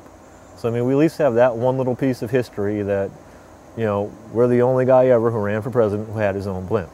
From just a sensationalism and putting it on the media, on their radar, that I think that there's a certain amount of genius to it. It was stupid. It wasn't a stupid idea, it was a great idea. It really was. But the timing was wrong. We'd have to look for a window of no snow, good weather. It took off December 12th and it flew till pretty much the end of January. It wasn't until I came along and started asking all these questions that I realized how ridiculous it was really going to be to try to have a blimp airborne during this time of year. But by then money was being collected, there was a website, lawyers, and it was like, okay, we're just going to do the best we can with what we have. The Ron Paul blimp has been spotted over South Carolina. I think for the Ron Paul campaign, it's thinking outside the box. They're now going to fly this blimp up and down the eastern seaboard with the message, Google Ron Paul. At the end of the day, we can say that we got, $2 million worth of advertising and publicity for the $500,000 to $600,000 investment. We had a certain leisure to do something fun with the blimp, whereas, traditional campaigning, we send out brochures, we send out flyers, we have a bus. Traditional campaigns don't put blimps into the air. I mean, you didn't see Obama or McCain having a blimp. That was unique to Ron Paul. It's, again, an individual's way of being creative and calling attention to something they thought was important. And if all that had been directed by one single person in the central headquarters, say, well, you can't do that until you get some orders, get it approved, and that's where the bureaucracy sets in, and bureaucracy can set in government or even into an organization. What really works is when people are passionate about their work, when they're passionate about the campaign, and they step up to the plate and do what they think is right without having to take instruction from the higher-ups. We now are a nation known to start war. We feel compelled because of our insecurity that we have to go over and attack these countries to maintain our empire. We have over 700 bases, we're in 130 countries, and we're talking about bombing Iran. It is such a dramatic change from what is truly American and truly constitutional. One of the great YouTubes and then television commercials that was then actually aired on TV is the so-called High Tide ad, which is an animated ad that excerpts from some Ron Paul speeches and events, and it really very dramatically gets across what his key issues are. Spread the message! Thank you! For the High Tide promo, somebody introduced the idea about making a video that would promote Ron Paul's message, kind of like a campaign video, but a little bit different style, something that's never been seen before, like a movie preview. It took about, I think, 3 months to finish almost. It turned out to be double the length of time than I thought. They asked me if I could do some sort of symphonic thing, and I had sort of done that before. I got all sorts of weird softwares and stuff here, and then I just sort of put together some different instruments and came up with a sketch on piano. The name for the song is called Julian's Troubles, or Sorrows, I can't remember. But either or, they're both sort of depressing.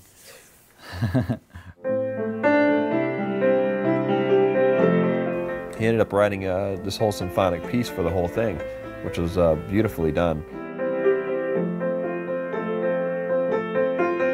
People that saw the video that didn't know who Ron Paul was said, this is an amazing message. Who's the guy in the video? And that's one thing we're trying to show also, is that it has a timeless feel to it, that even if it's 2 years from now or whatever, people still get the same message out of it, because the message of freedom is an everlasting message. It can never get old, and it can never die. It is now December 16th, 2007. The money bomb for Congressman Ron Paul, organized by grassroots supporters to coincide with the 1773 Boston Tea Party, is now happening.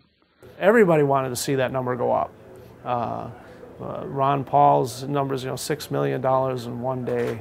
I mean, that's just unbelievable. Revolution's in the air. The resistance is on. Take action right now, ladies and gentlemen. Call everybody you know. We are blessed to have had Ron Paul stand for us all these long years. Now we are here today to stand for him. And there were just parties held everywhere. Just, hey, let's get together this time. Meetup, basically probably inspired by the meetup groups, which were just flourishing all over the nation. Steve here. I'm with the Ron Paul headquarters in New York, and it's going crazy here. We got a couple hundred people, and Ron Paul's about to reach his goal of $12 million. When we blew past, you could see the crowds going crazy as soon as we passed 12, and it was really probably a reaction that happened across the Ron Paul community. The old thermometer came down, and then a few minutes later, a new one came up with a higher goal, and the 12 million was passed, and it was just awesome. So what do you think, man? That was awesome. Success? Success? Absolutely. 5.5 million so far.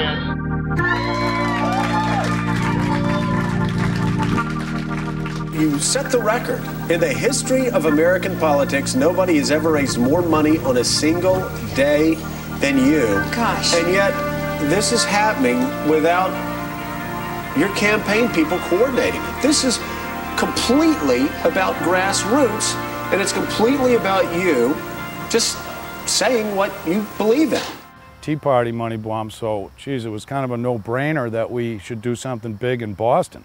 Faneuil Hall is known as the cradle of liberty, so it was just the perfect spot to have this Boston Tea Party event. We needed a permit to rally on the State House steps. We needed another permit to march down the Freedom Trail. The Granny Warriors needed a permit for their Winnebago. They also needed a permit for the Monkey. Ultimately, we got no permits, and freedom prevailed. Ron Paul, for him to go against the opposition that he's going against, for people to, laugh at him, boo his ideas, and the fact that he still keeps doing what he's doing, no matter what his ideas are, I mean, that takes guts, and you recognize people with guts. See, integrity, you don't see that in anybody else. You don't see that in Giuliani. You don't see that with the Democrats. If it weren't for him, I know there's so many people who wouldn't even be interested in the presidential race. So this is a revolution without bullets being fired right now. There is quite a few people in Europe that follow what Ron Paul is doing and support him, and it's not, we are not all socialists in Europe. One of the really appealing things about Ron Paul is that he understands the importance of history. He understands the importance of seeing where you're coming from and of not having the presumption in one generation to toss away the accumulated wisdom of ages. Today, as we gather here in Faneuil Hall, we are going to set a record for fundraising. We are sending a message to the world that we won't be ignored. The establishment in their high-rise penthouse views laughs at you. They laugh at us, the Ron Paul rabble. But you know what? They're not laughing today. We reignited the torch of liberty. This is where it all began, in Boston. I think we accomplished something great. We really did. And we had the biggest one-day fundraiser in the history of online fundraising for political candidates ever.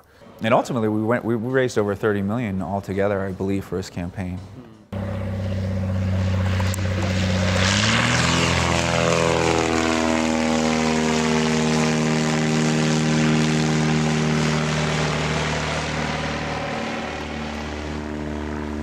I started the Ron Paul Air Corps right about the time when the blimp couldn't make it to the Boston Tea Party. Put together a chip-in button, like a lot of people do. We received some money that way and some through the radio, and a lot of it just came out of my own pocket. We made 5 banners in total, flown them in the locations where all the primaries were occurring across the United States. Just to give a little more coverage, the media would pick that up and play it on the news, and it would just remind people to get out and vote. There was a lot of interest building up to the first primaries in Iowa and New Hampshire, and there was so much interest online that nobody really knew how he was going to perform in the primaries. We worked on New Hampshire 4 or 5 months ahead of time. I knew people up there, all the meetup groups, we were all concentrated. There wasn't anywhere you could go that somebody didn't have a Ron Paul sign up. We're about to go where no man has gone before. We don't do it because it's easy. We do it because it's hard. One small step for man, one giant leap for Ron Paul.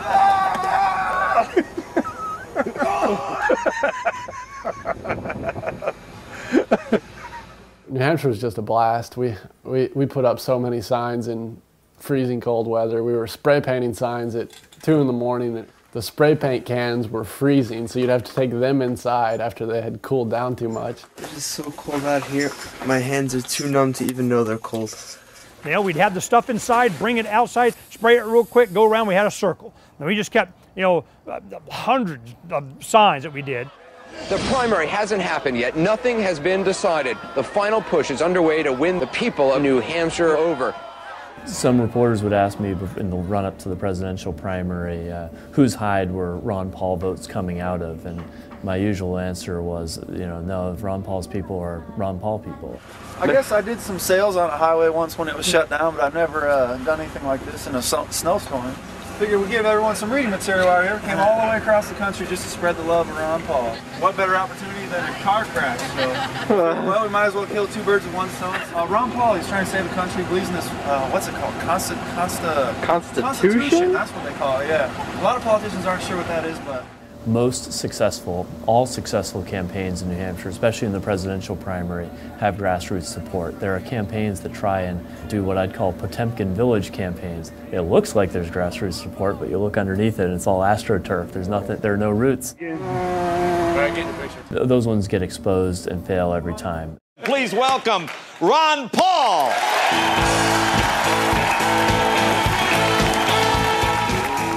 Now, I got to ask you, this seemed really unfair to me. You were excluded from the debate last night, and I'm trying to figure out why Fox News chose not to put you on. What do you know, we tried to find that out.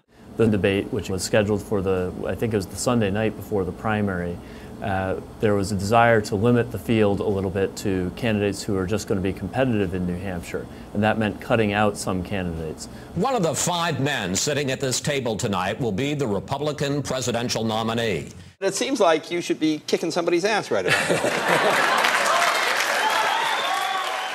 We don't let the media or anyone else pick who's a real legitimate candidate and a serious top-tier candidate and who is not. The voters make those decisions.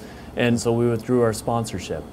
After Fox was trying to ice him out, we started producing signs. Ignore the media that ignores the truth.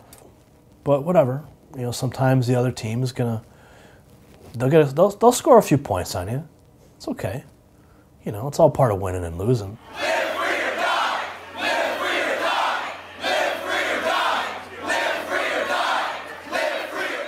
A lot of people put a ton into the campaign, and when they could see someone else just wipe out so much of the work because of their position in the media, they didn't like that. They didn't appreciate it. And so, I mean, what power did they have besides to throw snowballs at people?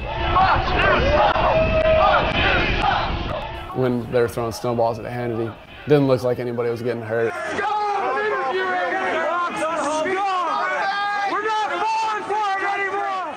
Rather than run away from them and call in security, I walk right out amongst them, right in front of them, right past them. You suck, Sean! Yeah, that was classic. It looked like some people were having fun or releasing stress. He probably halfway deserved it. Yeah, he didn't look like he was having fun. They're absolute lunatics. But we stood right up to them, walked right past them. What a guy. Everybody wants to throw snowballs at Sean Hannity. Whether you should do it or not is a different question.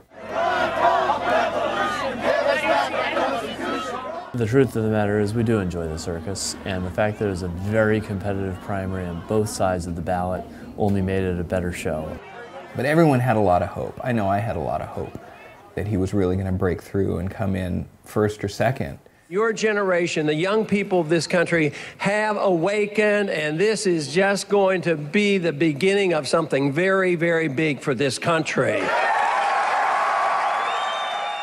I thought Ron Paul would probably be in the mix for that and could finish as high as third in New Hampshire. He finished a couple of thousand votes out of that. And with a lot of support both in-state and with out-of-state people coming to New Hampshire to try and promote the message. I was totally surprised by how the results went, but I mean, what can you do at this point besides not agree with it? I mean, I don't know. I don't trust the voting machines.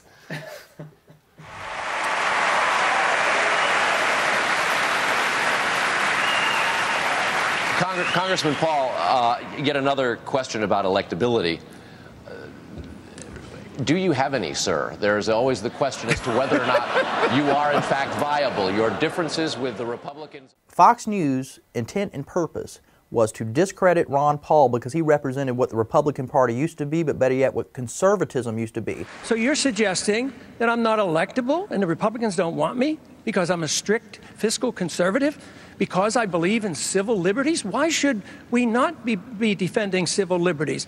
And why should we not be talking about foreign policy that used to be the part of the Republican Party? Let me see if I get this right.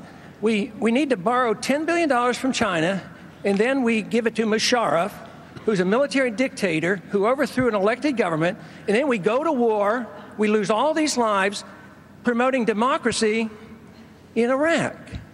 I mean, what's going on here?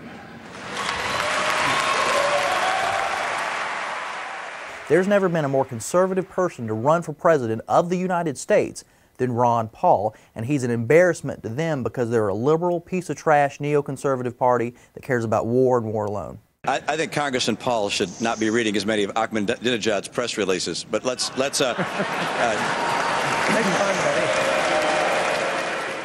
I do think you should value people who speak from the heart and who tell the truth. And you should also value people who honor the vision of your founders and respect the most sublime constitution devised by human intelligence. After Super Tuesday, which was in February, a lot of enthusiasm just got drained away.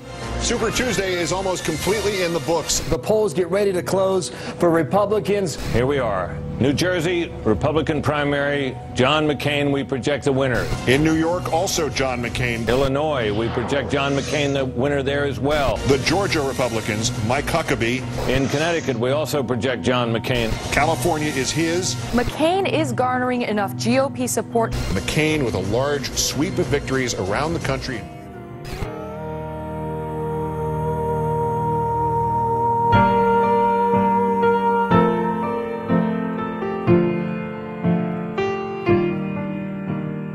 You feel it in your heart. You know the guy is right. You want him to win.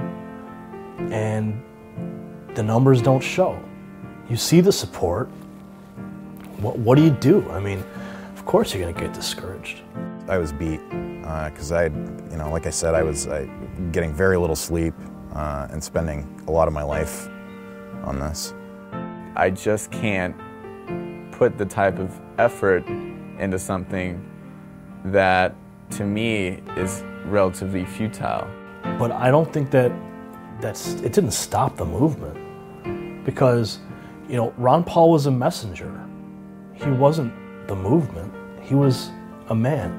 Though victory in the conventional political sense is not available in the presidential race, we must remember elections are short-term efforts. Revolutions are long-term projects. I was disappointed when that letter went up on the website. I didn't want it to end. I wanted Ron Paul to stay the course. It's not for me to say. I mean, who would want to be in a mess like that? Who would want to campaign the way that he had to campaign for as many months? It's a thankless task. I cried really hard that night. And I got drunk, actually. I was disappointed. I'm very sad that Ron Paul dropped out when he did.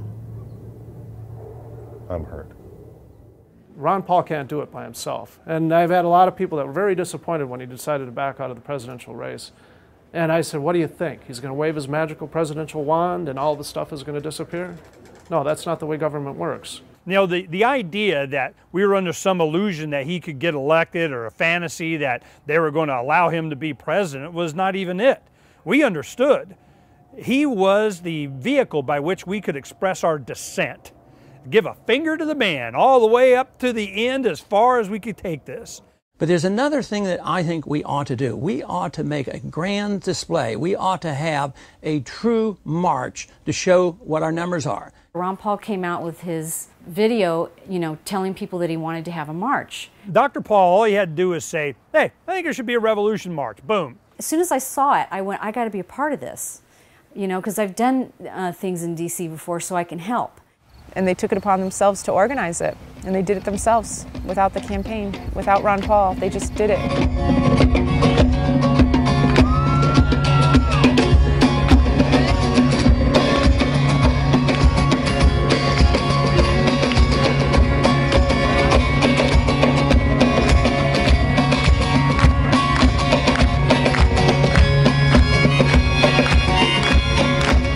My theory has always been that if you ever can bring about revolutionary changes, two things would be required. The young people would have to be involved, you'd have to have music. The freedom sound, it rings past politics and all its empty words. That was like the thrill of a lifetime to be playing in front of the Capitol building with all those protesters. It felt like something out of the 60s or something that I'd only seen, previously. The revolution is worldwide! It's always been worldwide! Would you listen to a poet or a prophet? Journal all this world's injustice or try and stop it. Can you feel the coming change? Though hell is here today, hope is on its way. 95, 100 degrees. It was unbelievably muggy and hot and miserable. But these people showed up, and the DC police told us that at the height of the march, there had to be 15,000 people there. Of the tyrants and the good old boys. As Iraq veterans against the war, we are resisting an occupation we once risked our lives for. We swore to support and defend the Constitution of the United States of America, but we found out the hard way that the greatest enemies of the Constitution are not to be found in the sands of some far-off land, but rather right here at home.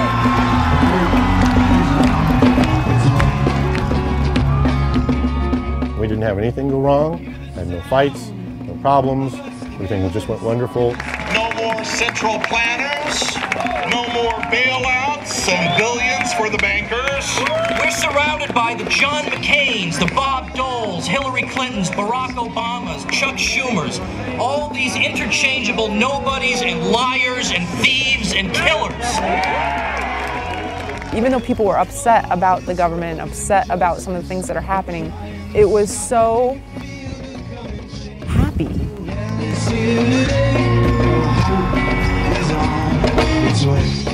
After the Revolution March, people started talking about the Rally for the Republic, and it was like the next big thing, and everybody was really excited about it. And I started getting all these emails like, hey, I'll see you in Minnesota, really looking forward to hearing you again.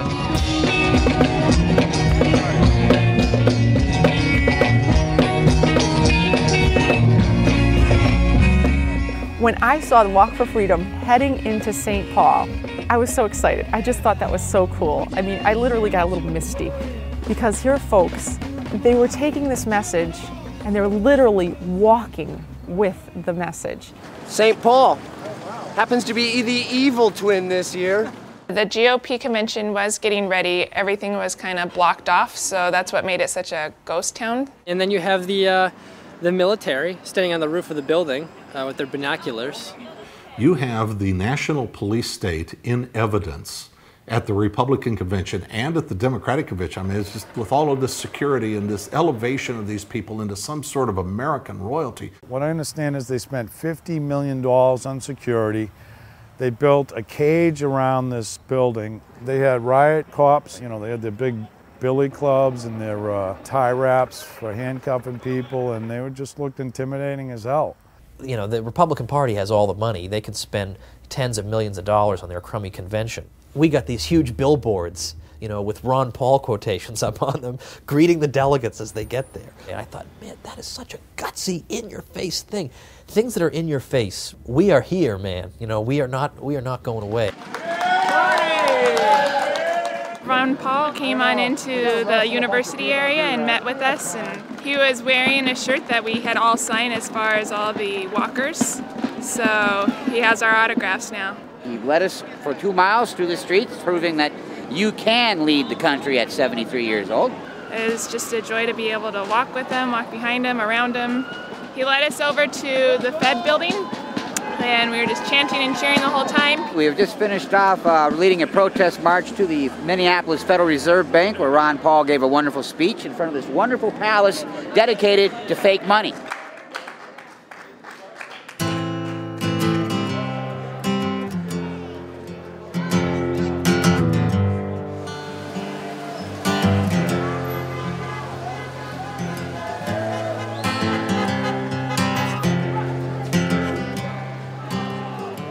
Certainly was an act of defiance to go ahead and choose an arena just on the opposite side of town from where the national convention is going on. Even after the guy is not in the race anymore. I mean, again, who is doing this for any other candidate? Who would do it even if being paid to do it?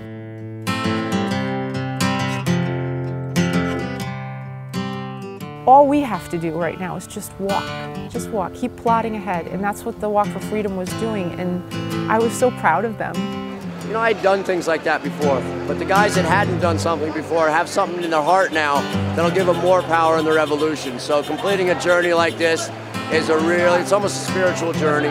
Man, it's a joy to be here, finally. And this is real. This is where it's at. This is where this is where we take our country back. We just arrived for the big event, or the Rally for the Republic. We're ready to go. Everybody's pumped. Everybody's excited. The walk just ended today. It's an amazing feeling to be out here. Ideas spread. They can't stop them. An idea whose time has come cannot be stopped by any army or any government.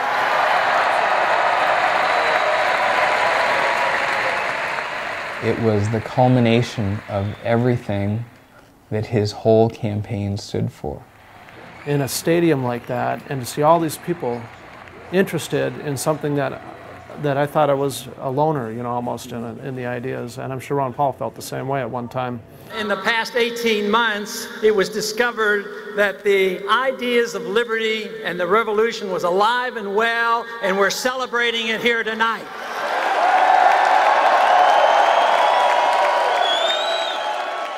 If I was going to say something to the grassroots, it would be thanks for the experience.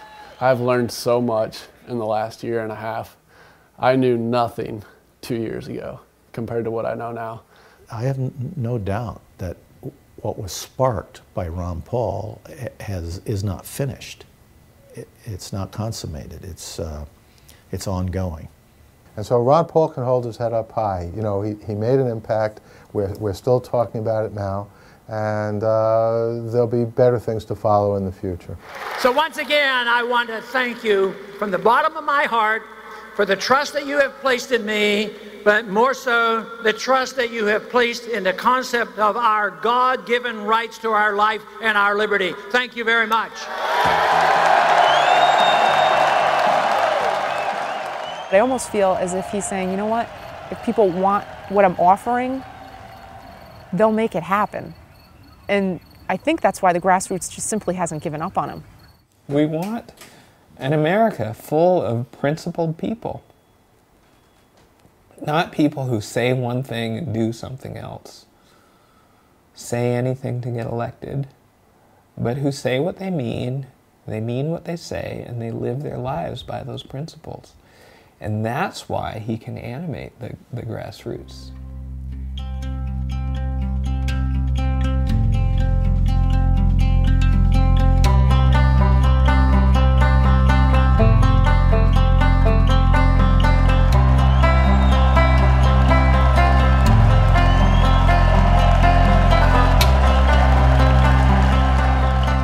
So long term, it's changing people's hearts and minds, and that's where we've made the progress. But really what has happened is we have awakened a lot of people to look into our philosophy. Don't give up. Don't retreat into cynicism. Even if we don't win, life is about fighting for something greater than yourself. It's a good thing to fight for what's right, and it's enjoyable to fight for what's right, and it's immensely satisfying to fight for what's right. Let it not be said that we did nothing.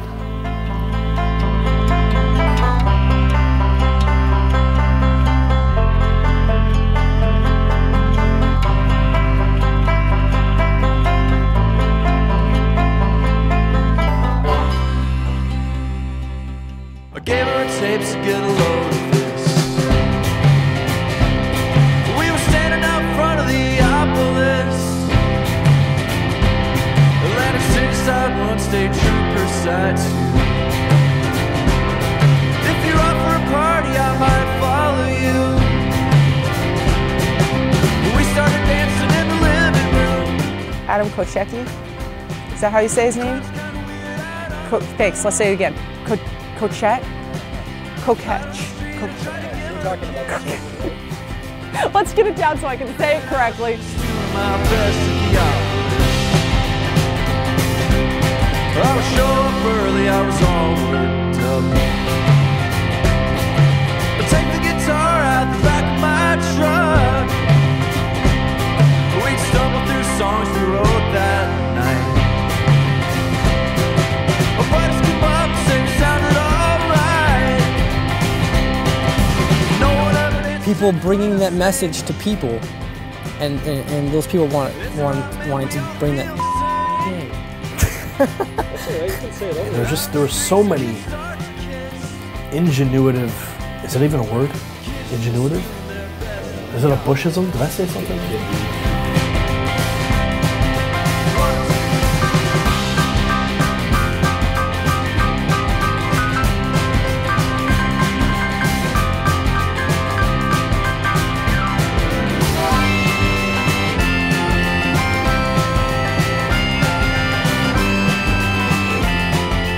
And the documentaries that are going to come out of this, you know how many thousands, tens of thousands of hours of videotape there is for the revolution? Nobody's going to be able to, encapsulate it in, 1 hour. They're not going to be able to do that. You can just kind of get the sense, the idea.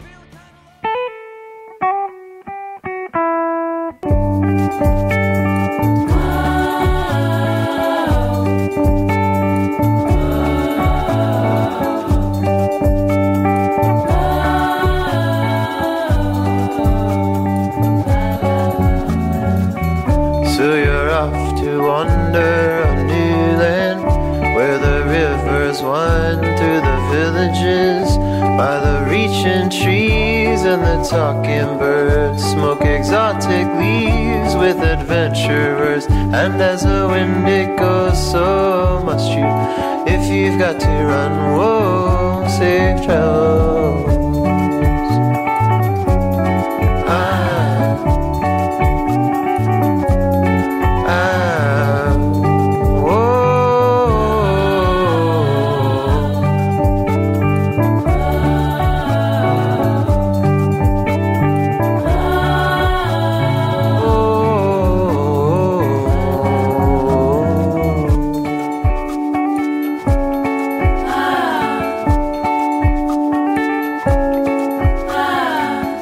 There's a world to see, so they tell me. Maybe time you leave this old city, that the seasons change, they always do. I'll be waiting here to talk with you, and as the river runs, so must you. If you've got to run, whoa, safe travel.